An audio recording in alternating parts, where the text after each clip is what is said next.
Dans cette vidéo-là, on va parler d'expériences aléatoires avec ordre ou sans ordre. Donc, lorsque lorsque vous voulez trouver, dans le fond, un nombre total de possibilités, donc votre dénominateur, et que l'ordre a une importance. Quand on dit que l'ordre a une importance, ça veut dire que l'ordre dans lequel on pige les personnes a une importance. Si par exemple on offre des prix de 1000 $, 50 $ puis 25 $, l'ordre dans lequel on pige les personnes, c'est la première personne qui est pigée gagne 1000 $. Ça a une importance parce que les prix ne sont pas les mêmes. Donc l'ordre ici serait important dans cet exemple-là. Donc lorsque l'ordre est important et qu'on fait sans remise, évidemment, donc, la formule est la suivante. Vous devez prendre le nombre total d'éléments, qui est n, fois le nombre total moins 1, fois le nombre total moins 2, jusqu'à temps que vous arrivez à 1 à la fin. Mais ça dépend aussi, cette formule-là dépend aussi du nombre de piges que tu veux faire. Si tu as, dans le fond, trois cadeaux, trois prix, puis qu'il y a 10 personnes finalistes, mais tu n'iras pas de 10 fois 9 fois 8 jusqu'à 1. Vu qu'il y a 3 prix, tu vas faire 10 fois 9 fois 8 tout simplement. Donc, on va faire un exemple tout à l'heure pour que ce soit plus clair. La formule, lorsque l'ordre n'a pas d'importance. Donc, si par exemple, on veut on veut faire des groupes de 3 élèves dans la classe de 32, puis que je mets les noms dans un sac et que je pige, donc l'ordre dans lequel je pige les élèves n'a pas d'importance. Que je pige Joël en premier ou Joël en dernier, ça ne change rien. Elle va quand même faire partie du groupe de 3 élèves. Donc, lorsque l'ordre n'a pas d'importance, vous devez prendre le nombre de résultats possibles avec ordre, donc la formule qu'on a vue avec ordre, et on divise dans le fond par le nombre de façons différentes d'écrire un résultat, avec ordre également.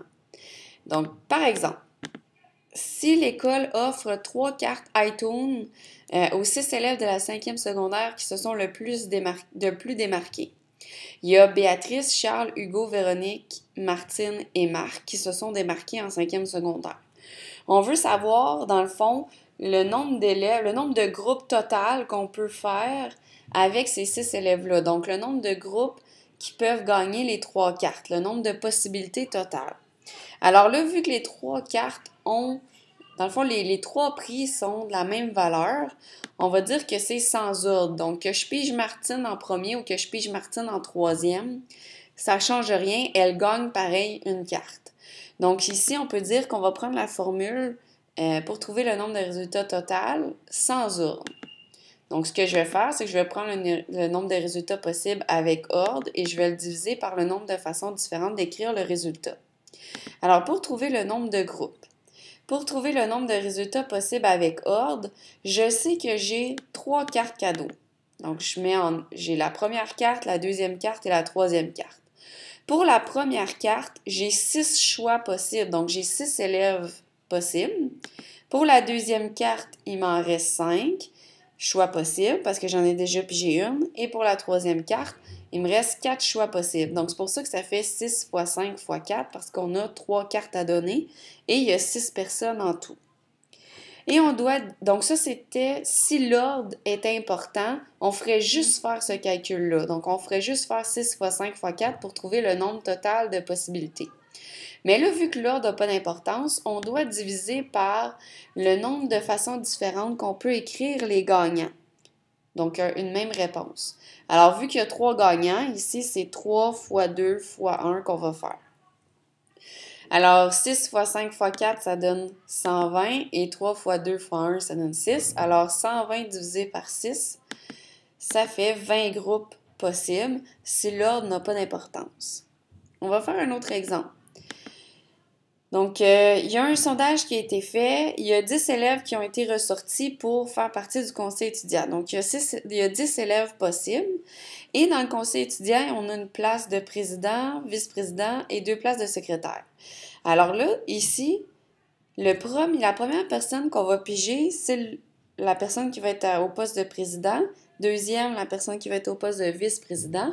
Donc ici, l'ordre a une importance parce que les rôles sont différents, la tâche est différente également. Donc, on va prendre notre formule pour le nombre de résultats avec ordre et sans remise, qui était n fois n-1 fois n-2 jusqu'à temps qu'on arrive à 1. Donc, pour trouver le nombre de groupes, ici, on a 4 postes possibles. On a le président, vice-président et 2 postes de secrétaire.